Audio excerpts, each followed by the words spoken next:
June 7th, 1944. Normandy, France. Just one day after the largest amphibious invasion in human history, the air still stinks of diesel and blood. Allied forces have stormed the beaches, but inland, German resistance is fierce. In the hedgerows beyond Omaha, hundreds of young men lie dying in fields they cannot pronounce. And somewhere out there, behind enemy lines, with no backup, no orders, and only one leg, a French soldier is crawling through the mud, his crutch snapped in half, his uniform soaked in blood. And still, he moves forward. They will come to call him a ghost, a myth, a phantom who struck at night, vanished by dawn, and left behind only sabotage and silence. But he was real, flesh and blood, a resistance fighter with nothing left to lose, and a burning need to make the Nazis pay. His story is not in textbooks. No medals were pinned to his chest.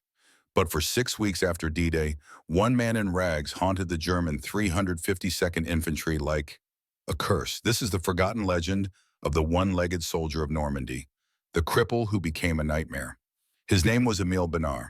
Born in 1910 in a small stone cottage near Saint-Lô, in the heart of Normandy's rolling farmland. His father had been a soldier in the Great War. His mother died when he was 12. By 17, Émile was already a worker at the rail yard, hammering steel under a sky of smoke and grit. He was not a hero, not yet. Just a man trying to survive a hard world. But war has a way of turning nobodies into legends. When the Germans invaded France in 1940, Émile enlisted like thousands of others.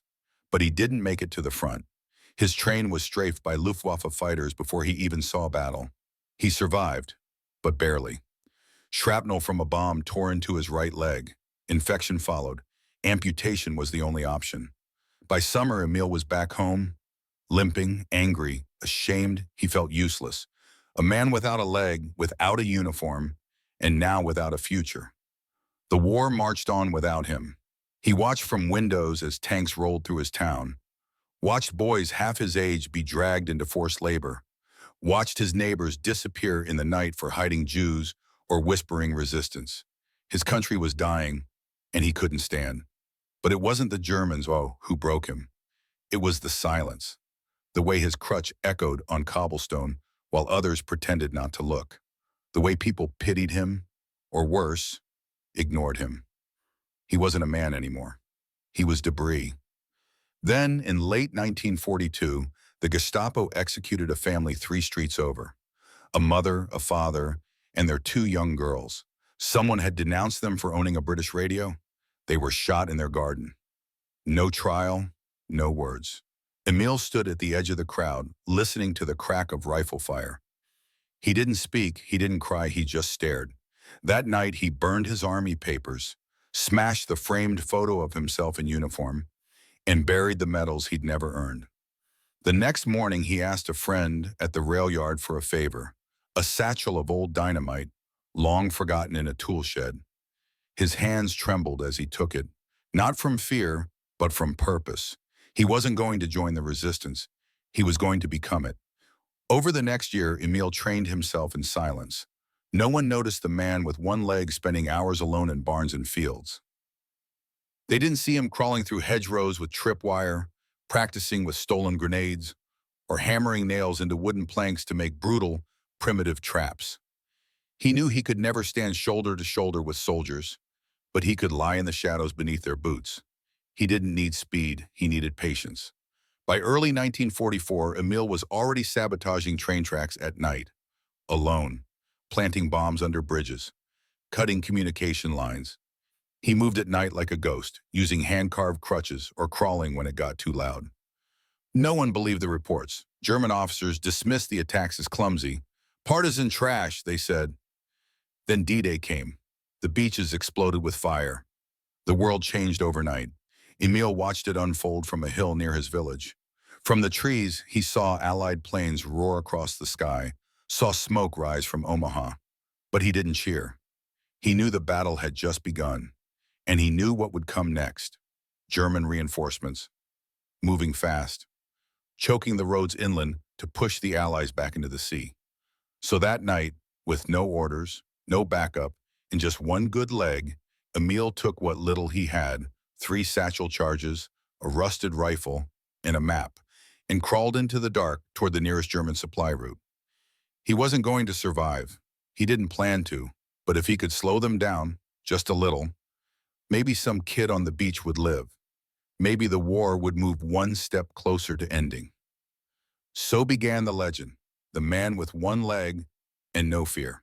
The road was narrow, cut through hedgerows that had stood for centuries, thick towering walls of earth and twisted root that muffled sound and swallowed men whole, the perfect place for a ghost to hunt.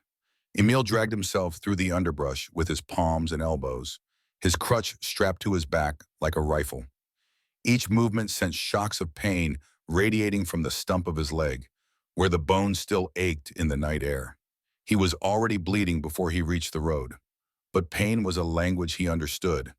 It reminded him he was still alive, and more importantly, it told him he hadn't done enough yet to die. By midnight, he found his target, a German convoy resting at a small crossroads near a bombed-out stone chapel. Dozens of trucks sat idling in the moonlight, engines growling low like beasts.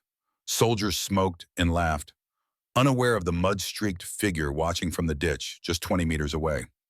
He waited, heart pounding like thunder. He could smell the fuel, could see the glint of steel helmets as they passed under the trees.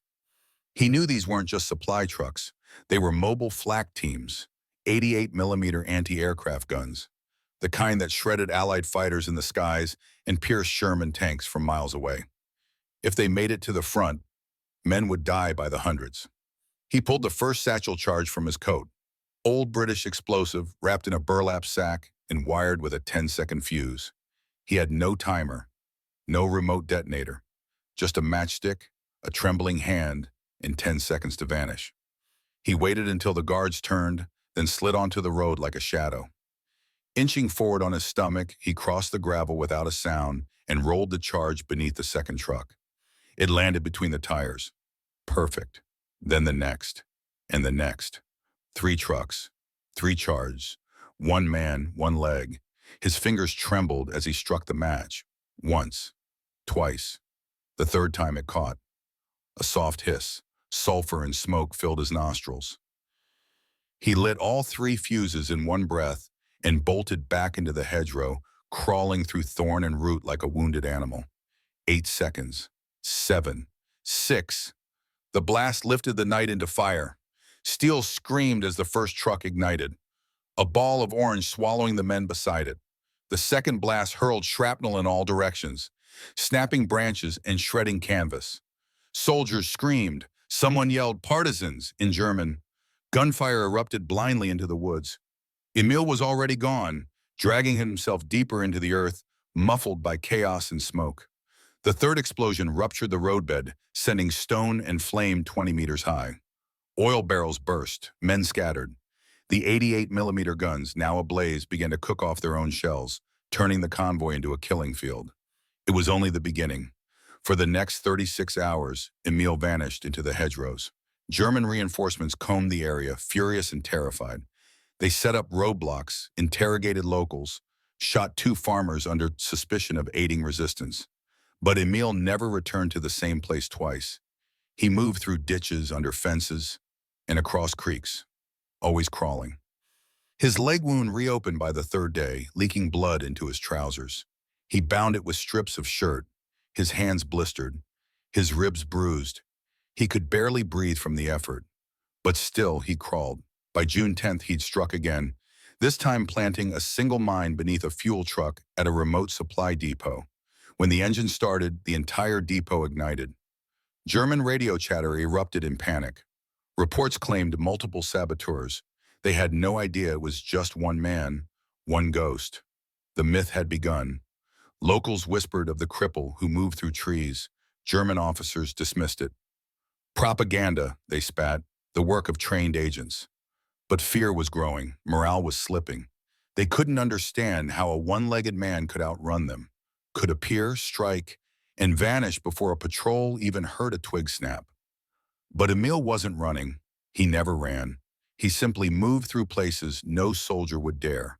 Sewers, tunnels, half-flooded basements of bombed farmhouses, where the stench of rot kept even the bravest Germans away.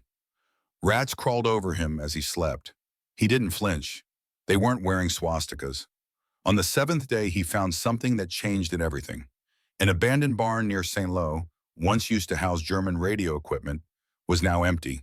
But in the cellar beneath old hay, he found what the Germans had forgotten. Maps. Dozens of them. Supply routes, artillery positions, names, schedules, a treasure trove. He didn't steal them. He memorized them. Every road, every name, every hour trucks were due to pass. Then, as if it wasn't enough, he carved the words Vive la France into the cellar wall and burned the maps to ash. The fire rose with him as he crawled back into the hedgerows. Armed with knowledge, Émile turned surgical. No more blind attacks. He timed his strikes to the second. A bridge collapse here, a rail sabotage there. One night he snuck into a munitions truck while the guards were drunk and urinated into the ammunition crates, ruining the powder. Another night, he left wire trip bombs in a forest path, killing 2 motorcycle scouts who never saw it coming. But he never stayed, never claimed credit. Locals found his footprints in the mud. One full boot, one dragging mark. They started calling him Le Spectre, the ghost. The Germans began to believe it too. One officer even ordered his men to shoot on sight any wounded Frenchman with a limp. It didn't help. The attacks continued, more precise, more brutal, and always silent. But Émile was no superhero. He was breaking down. Infection set in. Fever followed. For 3 nights he hid in a flooded drainage culvert, shivering and hallucinating. He saw his mother's face in the mist, heard his father calling from the grave. He bit into leather to stop from screaming. He thought about ending it, about stepping into a German patrol, gun raised, and dying with his hands bloody. But then he heard a sound he hadn't heard in weeks, the rumble of Sherman tanks, American voices, laughter. Liberation was near. The Allies were pushing inland, slowly but surely.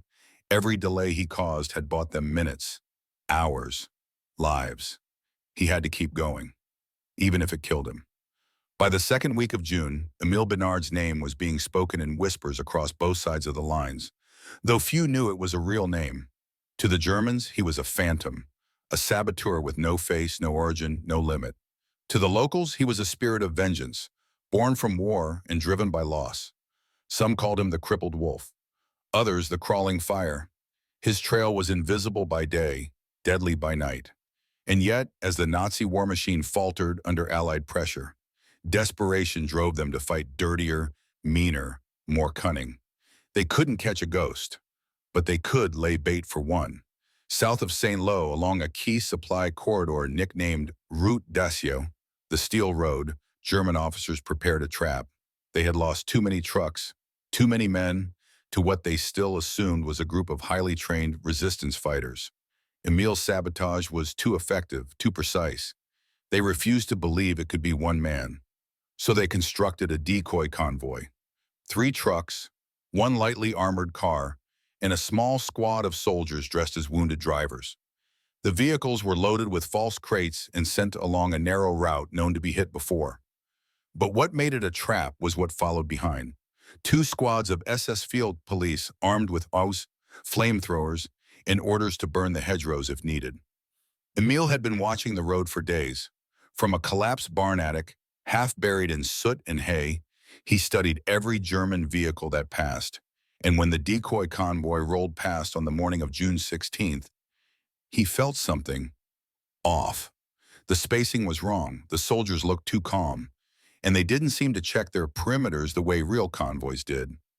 Still, he knew that hesitation was the ally of fear, and he hadn't come this far to let instinct override purpose. He moved at dusk, crawling through a dried stream bed, waiting until the last truck idled near the curve. That's when he saw it, a boot print in the mud, deep and deliberate, too clean to be accidental. His breath caught. It was bait. He was being hunted. But Émile wasn't a soldier anymore. He was something different now, half machine, half instinct. Pain had become fuel. Solitude had sharpened him, and most importantly, he was not afraid to die. So instead of retreating, he circled wide. Past the trucks, past the hedgerows. If they wanted a ghost, he'd give them one. He spent the night setting up. A low branch wired to a grenade pin. A pile of broken glass scattered at the base of a trench to slow pursuit. A decoy trail of boot prints leading toward a ruined chapel. Then he positioned himself on a ridge above the road, tucked between roots, with a stolen carabiner 98K rifle he'd taken from a dead German days before. The scope was cracked. The bolt stuck, but it would fire. That's all that mattered. Just before dawn, the Germans took the bait. The SS teams followed the trail. One squad moved toward the chapel. Another probed the ditch. Émile waited. He didn't blink, didn't breathe. And when the officer stepped into the clearing, his silhouette perfect in the rising mist, Émile squeezed the trigger. The rifle bucked. The officer dropped like a puppet cut from its strings. The dog barked wildly. Soldiers shouted in confusion. Then came the blast. The wired grenade snapped from its pin as a soldier ducked behind a tree. 2 men went down. Smoke billowed. A third fell into the trench, glass tearing through his legs. Panic spread. Bullets cracked through branches. They fired into every shadow. But Émile was already moving. Not forward, but back. Always back. Deeper into the dirt. They chased him for 4 hours. Burned 2 acres of brush. Lost 3 more men to his traps. But he was already gone. Limping through the marshes, fevered and half delirious, but free. That ambush marked a turning point. The Germans, now obsessed with catching the saboteur, began pulling back from key posts. They stationed guards at empty barns. They doubled patrols on roads no longer used. Meanwhile, real resistance teams, emboldened by the myth of the one-legged ghost, began striking harder, faster, and more often. In some towns, children played games pretending to be Émile, dragging one leg behind them and whispering in the dark. In others, locals left bread and boiled eggs near hedgerows, hoping the ghost might eat and survive another night. But Émile's body was breaking. Infection had spread from his stump to his blood. His vision blurred. His strength vanished in waves. One night he passed out in a hollow log and woke to rain pouring down on his face. For the first time, he thought he might not wake up again. He didn't care, because the Americans were coming. Tanks now rumbled closer. The sound of artillery rolled across the hills like distant thunder. His sacrifice hadn't been for nothing. The front was pushing forward. The roads he'd bled on were now being taken. The bridges he'd sabotaged had delayed columns just long enough for paratroopers to flank. And the German 352nd, the same division that had once occupied his village, was now retreating under pressure. Still, Émile had one last mission left in him. He returned to the rail line near Saint-Lô. One final target. A German munitions train had been seen loading up for a desperate last push. Émile crawled beneath the tracks in the dead of night, lit his last fuse with shaking hands, and whispered a prayer not for survival but for meaning. Then he limped away step by step, every nerve in his body screaming. The blast shook the valley. The sky turned orange, and somewhere in the smoke and ash, the ghost vanished again. For weeks no one saw him. Some believed he had died in the explosion, buried under rubble and fire. Others said he'd been taken by the Americans, treated, saved, and sent west. But there were no records, no body, just rumors, just legends. But one fact remained unshakable. After that blast, the Germans never moved another train through Saint-Lô. By early July, the hills of Normandy no longer echoed with German boots. Saint-Lô, once a quiet, mist-covered town, now stood in ruins, a shattered skeleton of stone and timber, its streets torn apart by artillery and tanks, its silence broken by the hum of Allied columns and the cries of children returning from cellars and forests. The Americans called it the capital of ruins, but to the survivors who emerged from the rubble, it was something more, a rebirth. Liberation had come at a terrible cost, but it had come. And woven into every whispered story, every fragment of rumor passed from farmhouse to trench, was a single name spoken with reverence and disbelief. Émile. No last name, just Émile. The ghost, the man with one leg who fought an army with wire, smoke, and silence. But no one could find him.